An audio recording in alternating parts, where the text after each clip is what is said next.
Actually,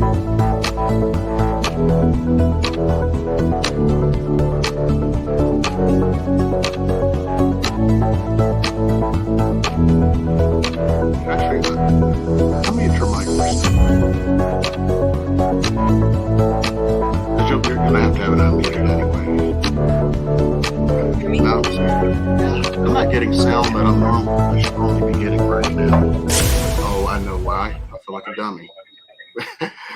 I have my computer on mute. Okay. There we go. Let me shut this. Can you hear me? I can hear you loud and clear. I feel like a dummy on that. Okay, so welcome everyone today, and we have Julie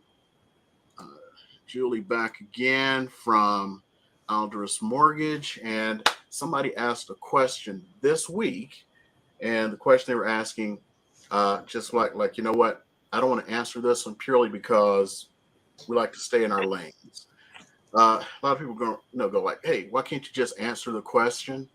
Well, the reason is there's like legal issues because I am not a lender. Maybe I know it, the answer, but why not just bring the expert on? So I'm bringing the expert on, and we'll talk about that. We'll talk about some other things that are going on in the market. And of course, we'll do a market update. I'll wait to the end for the market update this time. That way, if Jules here has an issue, she can go ahead and bounce on out. So the question that I had in the comments over the last week is someone was confused about the difference between interest rates and APR. If you can go over that, we can hopefully answer that question for folks. Sure. Can you hear me, Eric? That's loud and clear. Oh, right. Okay, awesome. So yes, I know as a consumer, it can be a little bit difficult to understand what the APR means. That is actually annual percentage rate. So the difference when you're looking at a rate versus APR, remember that the rate is the interest that you pay on the principal loan amount, whereas the APR, it's the annual cost of a loan to a borrower, and it includes only certain fees, and it's expressed as a rate. So it's important to understand that that was actually put into place in order for consumers to actually shop and determine whether or not they're getting a good deal on an interest rate. So I will say it's a little bit hard to shop that way, although that's what it was intended to be. So if you see a huge difference between an interest rate and APR, some of the things that you can ask a lender as a consumer is, hey, what are those costs? And if a lender can show you those costs side by side, maybe show you your options, then that's a better way to go, is to make sure that you understand what those fees entail. So that is the way that you're going to really be able to shop smartly. Okay. And I will say that you want to be sure that you're looking at the APR with fixed rate loans only, because ARMs, you can't really tell an APR with an ARM, because an ARM, which is an adjustable rate mortgage, those adjust. So and they adjust at different periods in the loan. So be careful when you're talking about ARMs versus a fixed rate mortgage. You really can only get an APR on a fixed rate mortgage. It's virtually you're only able to get real estimates on ARMs, just because, again, they adjust. Okay. And I will say that also, comparing APR is not the best way to evaluate mortgage offers. It is a way, but it's not the best way. So I would say, make sure that you're interviewing your lending team. Make sure that you have a mortgage advisor, somebody that can actually give you guidance according to your goals, what you're looking to accomplish, because everybody's situation is different. And if you're asking somebody, what is your rate? Run from the person that just gives you a rate, because you want to be asked a bunch of questions about your goal. So that's the main thing. Again, it's a way. It's not the best way, but it's a way. It is a tool. Okay.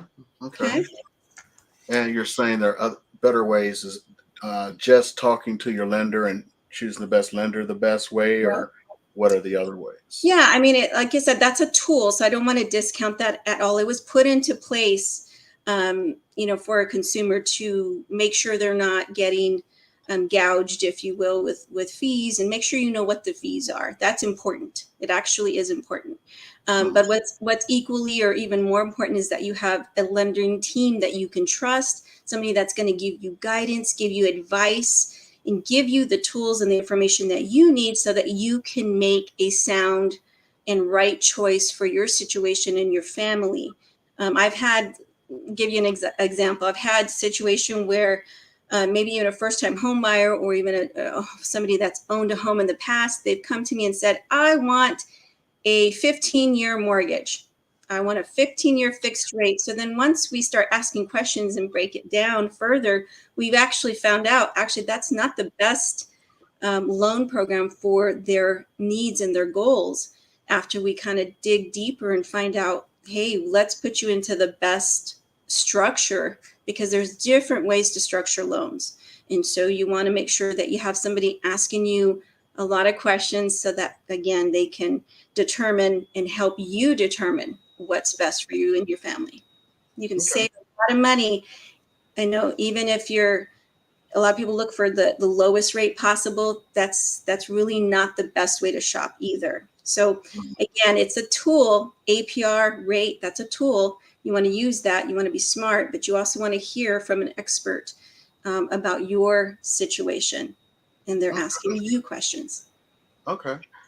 And in the debate or the differences between interest rates and APRs, now there are things that uh, a lender can put in there, like origination fees. Mhm. Now, does that affect the APR also, or? Yes. So Okay. all lending fees will affect the APR. So Okay. lending fees can be things like origination. And what an origination is, it's a fee that a lender will charge a borrower just to do a loan with them. Mhm. So it's different than maybe an underwriting fee. There's also could be an underwriting fee. There could be a processing fee. Mhm. And then there's something called points, also known as discount points. Those are points that you pay for the rate.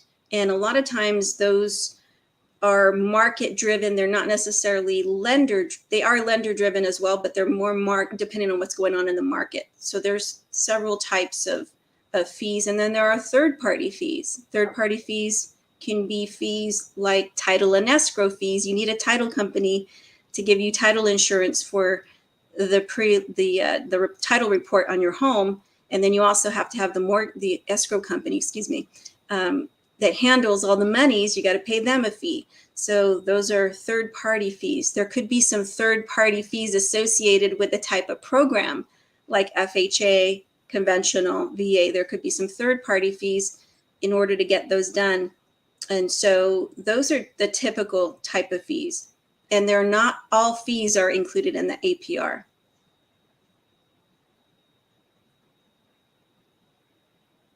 That makes sense? Can you hear me? Eric, did I lose you? Eric, I don't know if everybody can hear me, but I think I lost audio.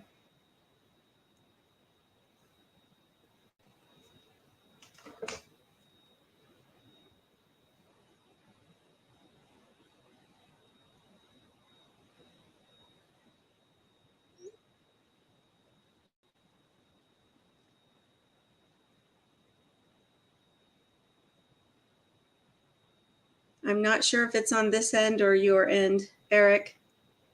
If people can hear me, I can't hear Eric.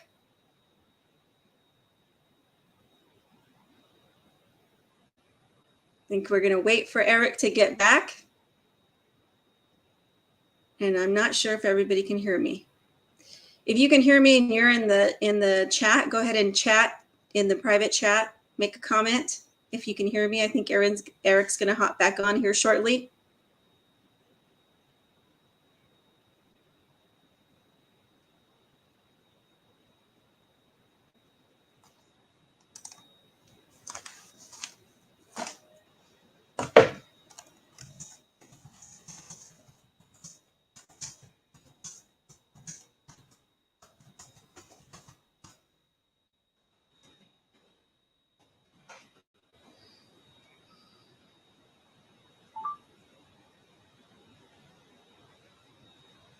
Try to get Eric back.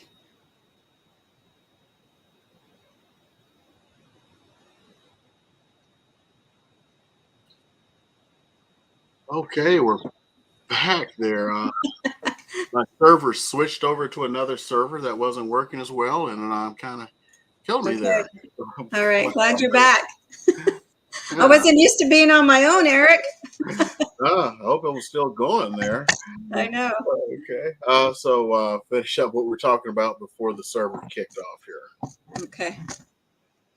So we were just talking about some of the lending fees that are, or some of the fees that are included in the APR, and definitely all of the lending fees. So any fees that a lender is going to charge are included.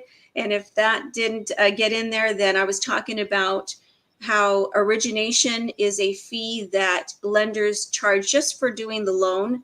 And so you want to make sure that if there is an origination fee, you at least know about. A lot of lenders don't charge that, but there are some lenders that still do charge lending fees. Origination fees. Another lender fee is an underwriting fee. They could also be charged a processing fee, and as well as discount points, also known as points for the rate that you choose, depending again on the program. And that means you pay, and it could be 1 point, it could be part of a point, a partial point, it could be more than that.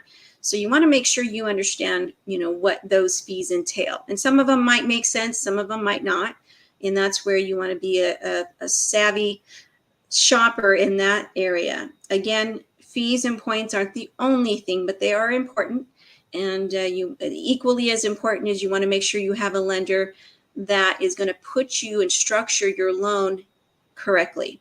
And again, you want to make sure that you have a team behind you that is going to protect your earnest money when you go into contract, is going to make sure that you close on time. And by doing that, they meet all the contingencies for the appraisal, for the loan, and also close on time, because you could have something written into your contract that dings you or gives you a penalty if you don't close on time. So all of that matters when you're choosing a lender. Okay. Let's see. So we've been talking about interest rates for a bit. I know under Regulation Z and all this stuff, it's hard to quote an interest rate. So we'll have to come up with a fictitious person. This is not an interest rate that she is guaranteeing anyone. It's just fictitious. So if you were to come up with an interest rate for a fictitious person, what is it looking like this week? Well, the market hasn't opened up tomorrow yet, so I'm not sure when it's going to open up, but I'll tell you from last week. I'll give you some ranges. Let's not talk fictitious. Let's actually talk in ranges, because again, it depends on the program. Let's say we're talking about conventional loans. Let's see, more than a month ago, the rates were at their peak. They were actually in the 7 percentile range. We were at 7.00 to 7.25. That's where they were. I am happy to report that they've come down some. And so we're actually seeing them more in the 6% range, like mid 6.5 to maybe a little bit higher in the 6.875 range. So mid to high 6% range is where we're seeing conventional. FHA and VA, they're just a little bit lower than that. So and in some cases, again, there's a lot of factors that make up somebody's rate, but that's just going to give you an idea of where rates are right now. And they have turned a corner. So the good news is we're seeing them at least a whole percent lower, than they've been, which is good news. I think we're turning a corner. They always go up a lot quicker than they come down. So as the inflation numbers continue to come down, we're going to see rates come down. Okay. And I'm assuming you're following like MBA Mortgage Bankers Association, their predictions. We follow lots of them. Okay. So what are you seeing out there from the lending side as to the direction of interest rates? Well, Eric, I'm really excited about what's coming, for interest rates, because again, I think we've turned the corner. I think that they're going to start to come down, as the big enemy, the arch enemy of interest rates is inflation. And so that's not the only thing that dictates where mortgage interest rates go. But here's the other thing that's really important. We just saw the the Fed funds rate is going to be hiked again, but they're slowing down. So when we see that, remember those rates are for short-term variable type of interest rates like car loans, adjustable type of rates like credit cards, those kinds of rates. So that's what they're adjusting. Remember that mortgage bonds or mortgage interest rates are traded. And so we can't, just like the stock market, we can't tell, oh, we're going to see a 25% increase. We can't tell that because it's all traded. It's all dependent upon a number of factors. But what's going to be really important is as we see inflation comes down, and also we hear the Fed funds rate not increasing as rapidly as they continued. We hear them now backing down a little bit, backing out of raising those interest rates so quickly. So that tells us as a whole that we're seeing things get better in that aspect. I think it's going to be a very slow journey to lower rates. We're not going to see rates in the 2s and 3s because, just so you guys know, that was an anomaly. That was not a normal time when we saw that. That was a fire sale on interest rates. We're not going to see that unless maybe another pandemic happens or something crazy in our world happens, because those kind of global events do bring down rates as well. But I think we're going to see rates probably come down into maybe the 5% range, and maybe that's going to happen maybe second quarter, maybe in the summertime, maybe through the end of this coming year. We're going to see things start to come down a little bit that way. That's where I see it. And the reason I see that's not just a prediction. Like you said, we do watch a lot of the resources. We don't watch the news, but we do watch the resources that are in our industry and that actually know and make these projections. But it's based on, again, the housing market and where the housing market is. It looks like the housing market, there's still a shortage, despite what across the nation we're seeing with houses on the market. There's still a shortage for the amount of population where there's a need. So remember that builders, for the last 10 years, builders have not built the amount of homes to meet the demands of the population. People need housing. And so because of that, I think we're still going to see housing and real estate remain very strong, mainly because of supply and demand. Because we didn't have a lot of supply back in 2020 and 2021. And, we're in the middle of a pandemic, Eric, and people were buying homes. You know why they were buying homes? Because interest rates were at their all-time historic lows, 2s and 3s. So that tells you right there. And the reason why prices shot up so high was because there wasn't enough homes on the market. But people were buying because money was so cheap. And yeah, it was. Yes. So based on facts and data, that's what I think is going to happen. Okay, I agree. Especially the part about the shortage. People don't realize we are still something like 5 million homes short. And right it's now, in the millions across the nation. Yes. Yeah. It's because of the interest rates. It was a shock to the system. As fast as they went up, it was a lot faster than they went down. Yeah. And people who are buying right now, they're lowballing and getting the houses, getting the sellers to pay closing costs and everything else. So this is the fire sale right now because they're going to be able to lock in. Yes. Because it's like people in 2008 when they bounced out. Well, even now with the market the way it is, someone who bought a house in 2008, they're still ahead, even when you take into account the fact they paid down a whole bunch of it. Right. They refinanced throughout this time. A lot of them, the ones who turned in their keys, they're probably suffering. Yeah. Right. No, you make a good point. We do have a shortage, and People purchased, like I said, in 20 and 2021 because it was just so cheap. And, so remember that supply is always going to, or demand is always going to dictate price. If there's a big demand and there's a shortage of the product, in this case, it was real estate, that's what's going to shoot up prices. And I want to just bring a point to, if you're seeing prices come down in your neighborhood or prices come down or a lot around the valley, there had to be a correction. Prices do need to come down. But here's what's key is it doesn't mean that we're seeing depreciation, and we're not seeing depreciation, at least not right now.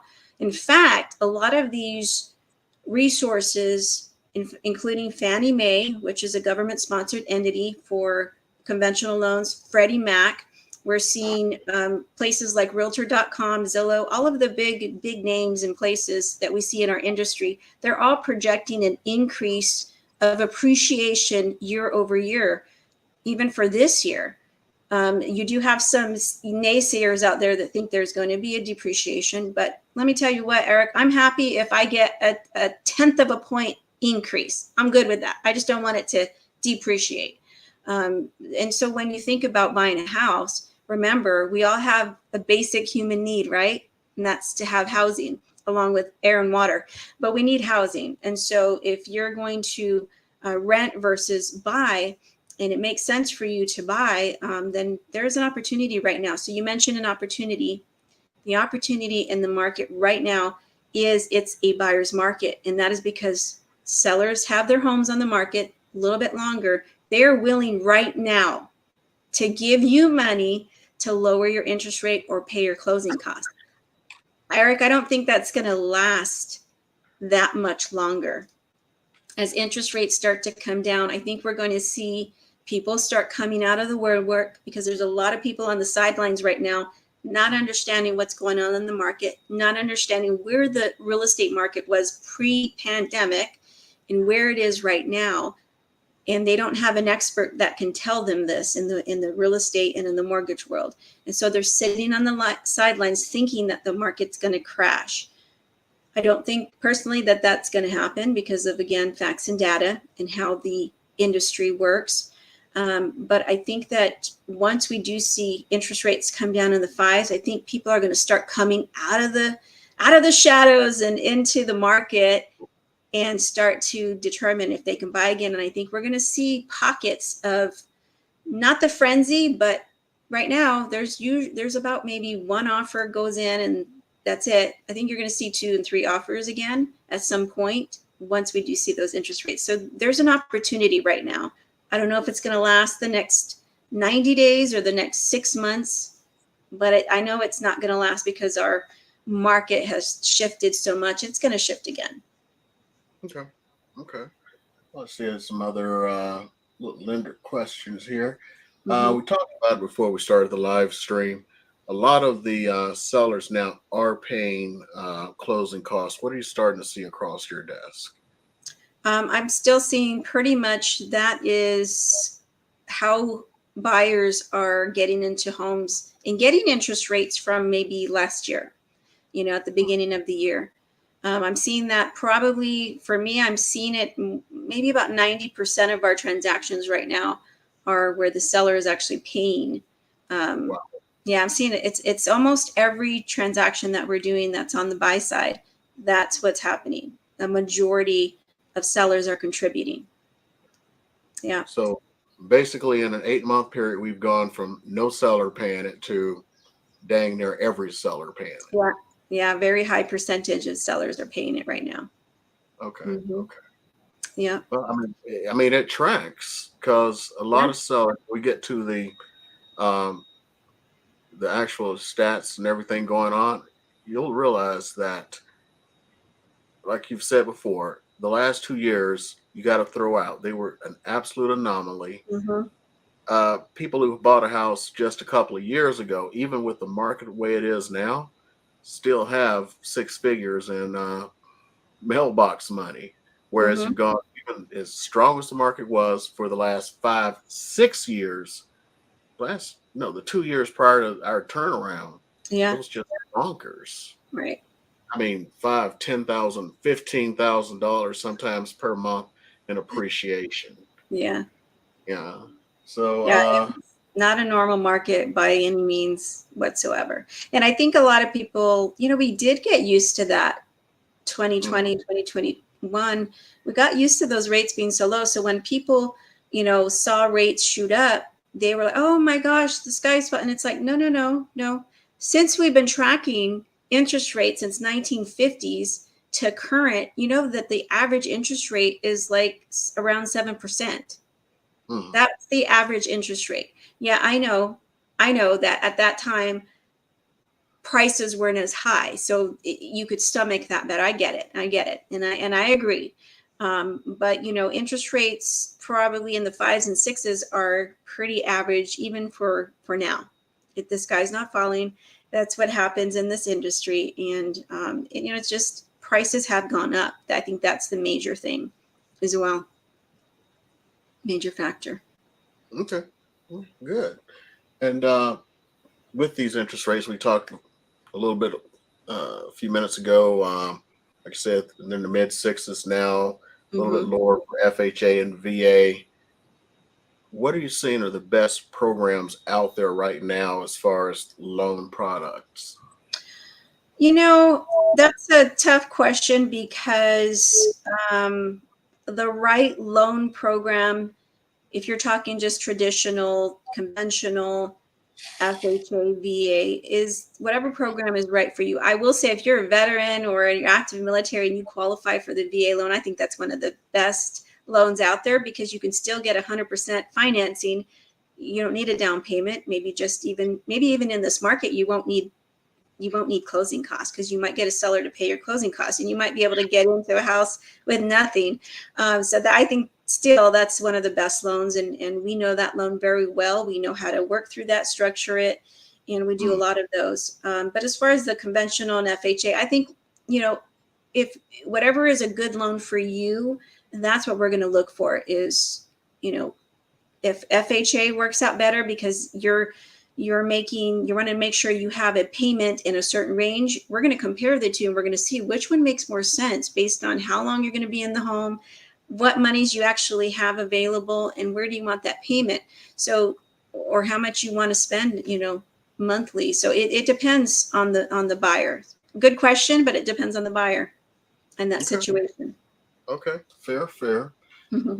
Uh, we're going to make this one really quick. Uh, because some people are going to ask about it because of the current situation we're in. It may not even matter anymore since most sellers are paying the, like with a 3-2-1 or a 2-1 buy down. Uh, just And briefly fixed rates. and fixed. I mean, but briefly discussed ARMs. Arms. So adjustable rate mortgages, can be a good option. Depends on your situation again. But what I have seen though currently in the interest rates and how they're trading on the market and so forth, I actually have seen arms not be as good as maybe a 30-year fixed rate. You might sometimes in the market see an arm is a lower rate. And so that can mean you can get into the home and maybe get the payment that you want. But be careful with arms. I'm not against arms at all. It could be, again, it's right for someone's certain situation. And again, we compare those side by side. But if you're a person that maybe you're going to be in that home very long term, you may not want an adjustable rate mortgage. Or maybe it's also your sentiment. If it just freaks you out to have something that is going to adjust after 3 years or 5 years or 7 years, then it may not be the best loan because you can't sleep at night. But again, that's where the expert comes in, giving you the information that you need, breaking it down, what's important to you and what your goals are, and then determining and comparing side by side, because the numbers don't lie if you can compare them side by side. Mhm. you know Now, this next one, I don't know if you know anything about it or not. We don't. If you don't, we'll just go on okay. because I'm getting daily dadgum calls on some of my listings from these investors who went to what I like to call the Howard Johnson School of Real Estate, or dusted off the manual from the 1980s infomercials. Mm-hmm. And they're, looking, no matter how they put it, they want it's seller financing. They want to do these subject to mortgages. Do you know much about that? I have heard about them, and I can't say that I know a lot about them, but I would say it sounds like I did have another real estate agent send me a contract. I read through the contract, and it sounds like all it is a seller carry.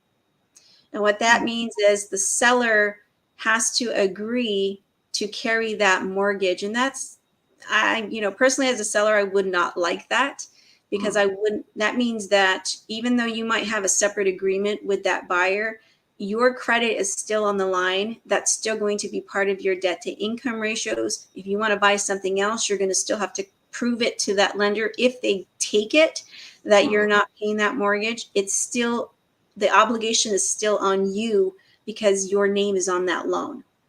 The loan does not transfer. That's what I understand about it. Yeah. And the main thing I have the issue with is a lot of the investors don't want you to tell the lender, because a lot of lenders, they're going to recall the loan. They could. There's a clause. It's called a due on sale clause. Due on sale. And if anything changes, here's the other kicker. The title, the deed is actually out of your name and into the new owner's name. So you actually no longer own the home. That is super scary. Yeah. That's a part I don't like at all. So not only are you still responsible for that loan, okay, you're obligated on that loan, you no longer have ownership of that property. That's super scary. It's super. I mean, it may work for some people. I'm not going to say it doesn't work. Right. I'll tell you, it's creative, but beware. But it's just that the number of people who are calling these days, and if you say no, it's like, I've only had one female call, so I'm just going to say it's all a bunch of man children. And because it's not like you call. They call you up and it's like, I've already discussed this with my client, because I literally do get 2 calls a day. You're like literally over the time 100 investor to call on this property. Wow. And my sellers have already said no. Can you ask them again? They've said no. Can you ask them again? They've said no. Well, do they understand how much I'm trying to help them? I mean, come on now. If somebody's trying to convince me that hard, all you're doing is pissing on my shoes and saying that it's raining. Yeah. I'm with you. I don't like it. I know. And then to sit there trying to convince me that, you just don't understand. You don't know what you're talking about. This is really great. So it's great for you to take for you. It is great for the house to go into your name, the loan to stay under their name. Come on now. Yeah. As Judge Judy once said, and I just kind of said it, don't piss on my shoes and tell me that it's raining. Right. I think she wrote a book that was actually named that. So, it's just ridiculous. Yeah, so, they're getting creative. So, making sure you have the right experts that can look at that with you is super key. Yeah. Well, let's get everybody out of here as soon as possible. So just go ahead and do the a quick market update. If you want to stick around and talk to some of it, you can. And there we go. We're just going to go in real quick here. Just start talking about what's going on. So some of the ones I want to look at here. Now, we look at what happened today. So if you look, today, which started at midnight, we've had 24 expireds. Now, up until the market shifted, we would only have maybe 24 in a month. We had that today. In the last 24 hours, still 24. It's a weekend. Last 3 days, 90. This is where it starts getting frightening. Last 7 days, 906. And this does not include the 31st and 1st, which those 2 days had 1,000. So we had 906 plus that 1,000, so 1,900 houses expired. And what expired is those are houses where a house did not find a buyer. And in the good old days, you can say, well, it didn't find a buyer because it was overpriced. Mm. Right now, even if it's not overpriced, it may not find a buyer because we have, well, we'll see, a lot more houses on the market with a lot fewer buyers. Mm. So let's go ahead and talk about that real quick, Black. So these figures just came out. I like to kind of use what the board has because it's kind of official. Now, if we look, not doing great here. We are down to the median price of 425. 1,534 units sold, which is actually getting a little bit better because remember, last month was December. We had Christmas and New Year's and all this other stuff as far as units available. This is actually good, in my opinion. It's actually going down a little bit. We're at 6,211. When we go down to condos and townhomes, we are now at 246,950 with 1,390 available. So we now have 4 months of inventory and 3.5 months for the condo townhome market. Now, I don't want to put you on the spot, so I'll just say it. Pretty normal, right? Pretty normal. That's a normal No, market. well, a normal market is 5 to 6 months. And So I've heard in the 4s, but you're right. We're still kind of under normal. Yeah, and yet the prices continue to come down. So let's go ahead and start looking what's going on here. So let's just look month prior. Mm-hmm. So we've gone down from 439.90 single family and 260 to 425 and 246,950. We go to May, the high of the market. Also, the market, you see how many houses were sold. 2907 were 482 and 285. Now go back. Whoops, wrong one. Mm-hmm. Here we go. Yeah. So at the height of the market, we only had 1.2 months of inventory and 0.9 for condos and townhomes. Let's look year over year. So last year, a year ago, we were at 425. So we have come back to where we were for single family and compare that to, let's see, 446, 442. So we're actually a little bit under, but this is what's interesting. Twice as many homes sold a year ago. We only had 2,251 units available, and 387 units available for condos and townhomes. We go back a year before that. Now, this is where we start seeing the differences in the years. So if you bought 2 years ago, look, you've gone from 345 to the 425. So you've made $80,000 in 2 years. Yeah. What do you have? 2019, the end of 2019. I got it, all the stats here. I love that. We go back 2020. Oh, there we go. 2019. Look wow. here. 312, 990, 178. And we go back one more year where we're going to be off by a month because the board only keeps them for 5 years. So December of, oh no, we got it here. December of 18. Wow. 295. So we've gone from December of 18, 295 to 425. Wow. And yet you have people who are crying, talking about how much money they lost. Yes, you lost money from the highs, but if you've owned your house for 5 years, let me see, 425 minus let's see here. You're $130,000 ahead over 5 years. That is completely abnormal. Mm-hmm. And those numbers from 2019, if we look at those numbers, heading into the pandemic, because that's really where the stir happened, all the craziness with the housing markets, because we went into it, was it 2.1 months of inventory? You can tell right there we were already short on inventory.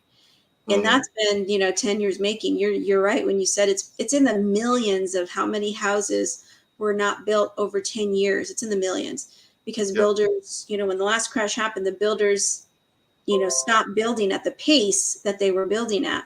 And that's a detriment now. And there's something I'll tell you, Eric, there's something that the White House is actually, the current administration has enacted, because they understand that for this is going to continue to happen. It's a problem, not just for homeowners, people that want to buy a home, but it's a problem for renters. So there's still not even enough housing for people that need to rent.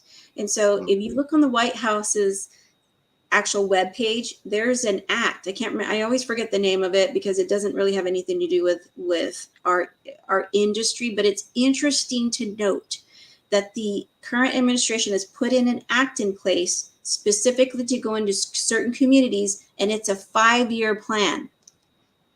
And it's to help create properties to rent in these certain areas. And that tells us that even the current administration, the people at the top, they know that there's a housing crisis that's not going to let up for even the next 5 years. They have to have a 5-year plan now because we're going to have a problem. We're already having problems. So it's just interesting. So if you want to buy a house and you can, now is the time. Remember that you can always refinance. I stay in my house. Okay. I've been in my same house for, I think it's 23 years now. I've probably, what's that? There's no way. You'd have to have bought your house when you were 12. I love you, Eric. You're my favorite today.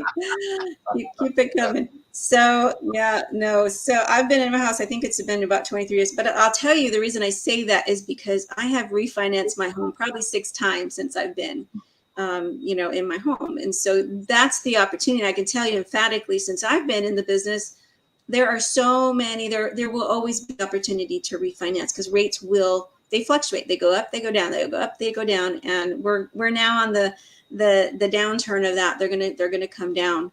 Maybe not to 2s and 3s, but they're going to come down, 5s, maybe even 4s. We'll have to see over the next, I would say this year and into next year, we're going to see some changes. So there will be opportunity. And we do have a Client for Life program that if you're not a hero, the heroes, we waive our underwriting and our processing charge. So you don't have to pay $1,495. That gets deducted, completely waived from your closing costs. Everyone else, you pay that one time. And then when you refinance, or if you want to buy up or you need another mortgage loan, you never pay that again. So it is a great way for us. We want to make sure we help you and your goal, with your home. And so that gets waived. So your fees will be less. Okay. Well, you can't let that one go. Who all is included in your Hero program? Yes. Heroes. Yes. Thank you for asking. Heroes include all veterans, active military. They also include police officers, firefighters, nurses that are certified, so RNs, CNAs. If you have a license, a nursing license, also paramedics and EMTs are included, and teachers are included.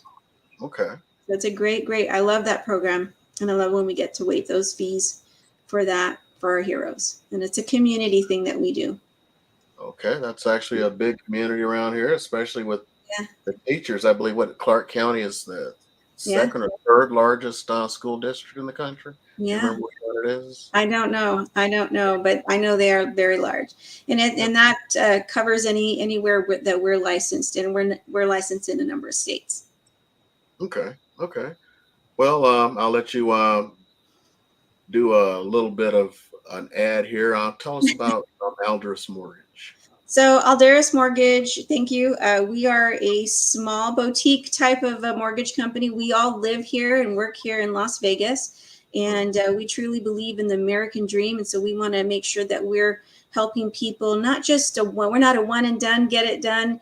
type. We want to actually get to know you. We want to know what your goals are. We want to help you. We've got lots of clients that have done business with us over the years. And so that's why we put into place the Client for Life program, because we want to make sure we are there. I've got several clients that say, hey, I really want to build a portfolio of investment properties under my feet, all the way to, I just want to buy my first home and I want to make a good and sound decision. So we are in it for the long haul. I always tell my clients, listen, this isn't a one and done. We're here for you. We're a resource for you. If you have questions throughout, we're here to help you. And so we've been in touch with lots of clients over the years, and we have a lot of repeat clients because we want to help you. We want to help you win. And Alderus has been around since 2000 and I believe 2005. And that's actually when I got into the business. And so we're just local, and we're very community minded. And again, we want to help anywhere from the first time home buyer all the way to the savvy investor, and we've got it. Okay. Well, cool. Well, we've had some comments. I want to make sure that everyone is recognized. Dorian, I do want to thank you for that. Michelle is going to do a great job for you there. Got a couple from Rollover here. I'm going to bring this one up. I don't know if you can see the comments. I can. I just went to it. Okay. So what happens when someone refinances and the value of the house goes below the mortgage value? Can you talk about that some? That's a great question, Rollover.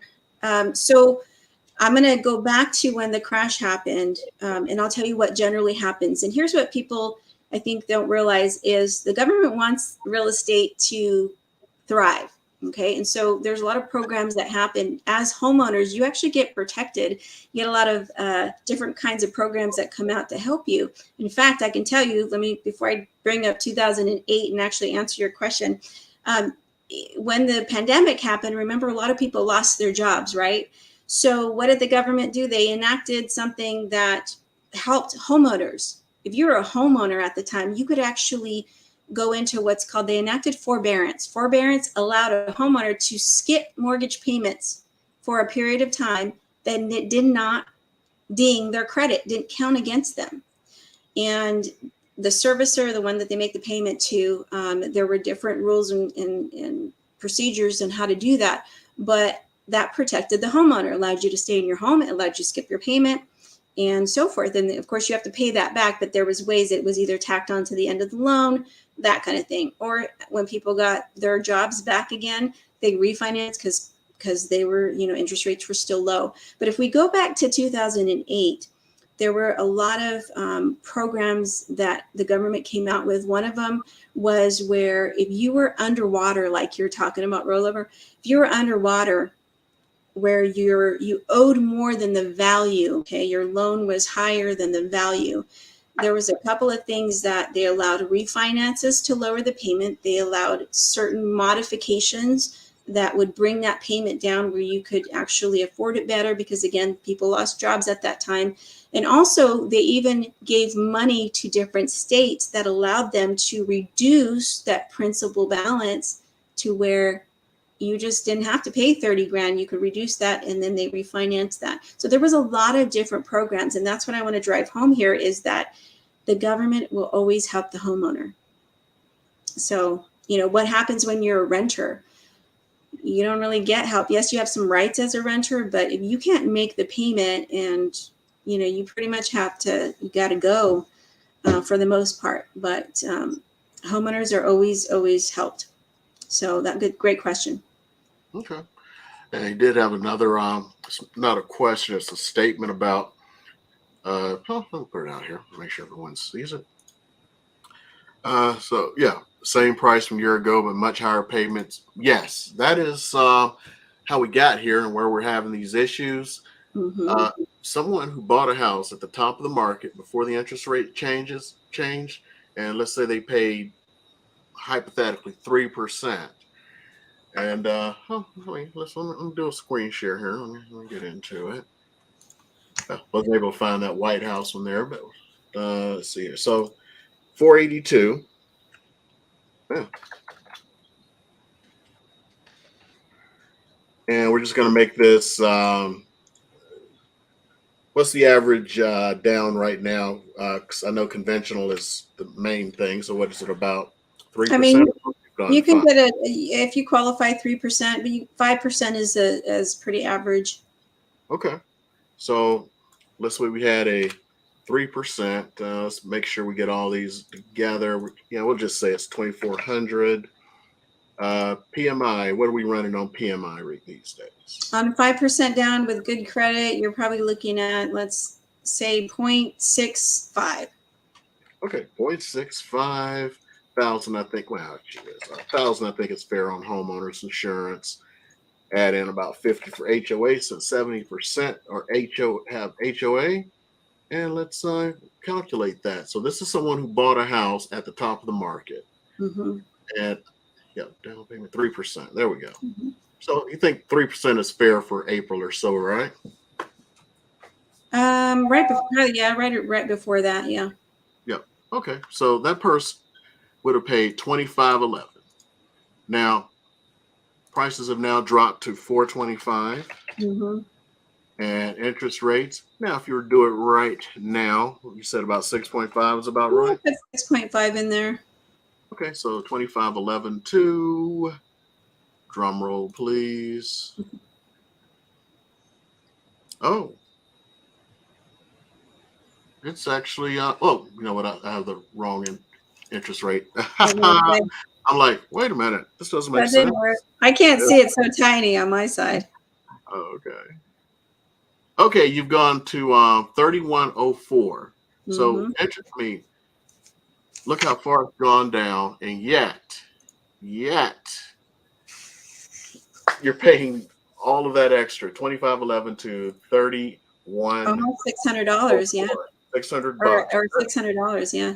That's a car payment right there. Yeah, that's a big difference. So that's why it's key to work with the right lending team and the right real estate team, because we can help with structuring that a little bit differently. We can help also determine strategies in the market. Right now, if a seller can bring down that rate 6.5 to 5.5, that's going to make a difference. It's going to make it a little bit better to stomach. And a lot of people think, oh, you know what? Let me lowball. Let me offer a very, very low price point to the seller because I'm trying to get that payment lower. And that is not always the best way to go about that. So that's why we use a really great program software that we can side by side this and see, does it really make sense to ask the seller for $30,000 off their price? Maybe we ask them for half of that and lower the rate, because simple math, when you have a larger balance or a larger loan amount and you have a lower interest rate, you're going to pay less interest than if you have a lower balance and a higher interest rate, if that makes sense. We can actually compare it side by side. And this is where I was talking about the seller paying to lower your payment. It makes sense. Most of the time, it makes sense to do it that way. Yeah. And here are a couple of other things to think about, everyone who's lowballing now. The second you lowball, that becomes the new rate in that neighborhood. So you've devalued your property, right, and there's less of a chance you're going to get something like an interest rate buy down. So let's just take that into account. So let's say we're doing this 425, 5% down. Current interest rates are 6.5. Now I lowball someone down to, I don't know, I'm just gonna make it up, 390. I have no idea. Come here and I but I still have to pay the 6.5%.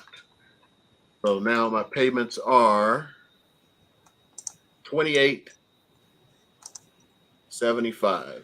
But I keep it at the 425. I get a 3-2-1 buy down. The first year, I'm now paying 3.5%. So 28.78. Let's see what it comes out. Oh, that's lower. Yeah, and I can't see your numbers, but I was going to show something. Let me see if I can find it.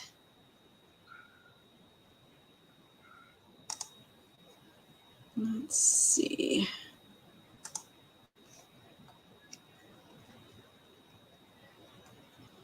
Bear with me here. I'm going to see if I can find something. Now this is going. This is an older. This is an older. I mean, rates have come down since this, but this is just strictly to show you guys the difference in the payment. And I don't know if I'm savvy enough to show you guys this, but Don't let know me if see. you can share your screen or not, but let's try it. I'm All right, adventurous. let me see if I can. Bear with me here. If I cannot, I'll just walk you through. Okay. Let's see. Yeah, it just shows me share screen. Share screen is easiest sharing screen that's on a good computer. Share screen. All right, give me 1 second here. I think it's this one. Can everybody see this? Can you see my screen? I have added to the stream. Hold on 1 second Okay, here. I've added it to the stream, and we can see it. And I'm going wonderful. to put I'm going to put that full screen so everyone can see it. Okay, so I'm just going to run through this very quickly. I know it looks like a bunch of numbers, but don't worry about too much about the numbers. But let's just say we're looking at a price point at $564,900. Yes, about a month ago, because you can see that this is dated. This is dated 11/2, actually a couple months ago. This is where interest rates are. They're not here anymore, so don't freak out. But I just want to show you the difference, the power of asking for the seller to contribute versus asking for a bunch of money off the price. So on this price point at that interest rate back in November, the payment was, almost $4,400 a month on that. The buyer wanted, they're just trying to get their payment in a range where it makes sense for them. So what they wanted to do is ask the seller, hey, can you knock off 25 grand off the purchase price? The rate's going to be the same. That helped a little bit, about $178. Okay. It did help a little bit, but that's not the best option, not the best strategy. The better strategy is asking the seller, hey, I'll pay your price if it comes in at value, if it appraises. But instead of asking for that 25,000, ask them for part of that, on just under 12,000. What that did is it knocked the rate down some. And you probably could ask the seller for more here on this, maybe 13 or 15,000 would be better than 25,000. But that brought that payment down instead of 178, 267. So now it was 4,100. And what's even really cool about that is look at the fourth column here. That's like getting a $527,000 price. If you needed this payment to be exactly the same, let's say this buyer, like that was their budget. I need a $4,100 payment. I really cannot go much over that. They would have to shop in the $527,000 range because of the interest rates where they were in November and still get that. And so again, you're looking at $37,900 off of that sticker price. So it's a huge deal when we start to strategize and figure out what really works, for that buyer. And again, it creates a win-win for both seller and buyer, because now the seller isn't having to drop their net so much. So that's the power of strategy. That's the power of making sure that you see the numbers side by side. Because again, I always say the numbers don't lie. And rollover, you said, can the buyer buy down their own loan? Yes, they can buy down their own interest rate as well. And that's actually happening where the seller contributes. And also, if you want to put a little bit more as a buyer, yes, you can. And it'll, again, we run the numbers to see, does that make sense? And we want to see if it makes sense for you as a buyer, over time as well. And we'll be able to show you that. Okay. Well, cool. Okay. I think we got everybody answered here. All right. If I see something in the next few minutes, somebody asking a question. Hopefully we got everybody with some good value today.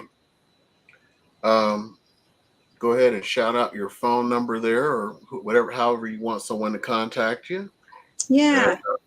They can get a hold of you. Yeah. So you can reach me at 702-395-5474. Again, that's 702-394-5474. And you can also text on that as well. And the best way to start is just have a conversation, and I usually will schedule those out. Okay, well, cool. And if you guys need to get a hold of me, you know how to do it. Info should be below. Call, text, email, get on my calendar. Got a calendar link down there.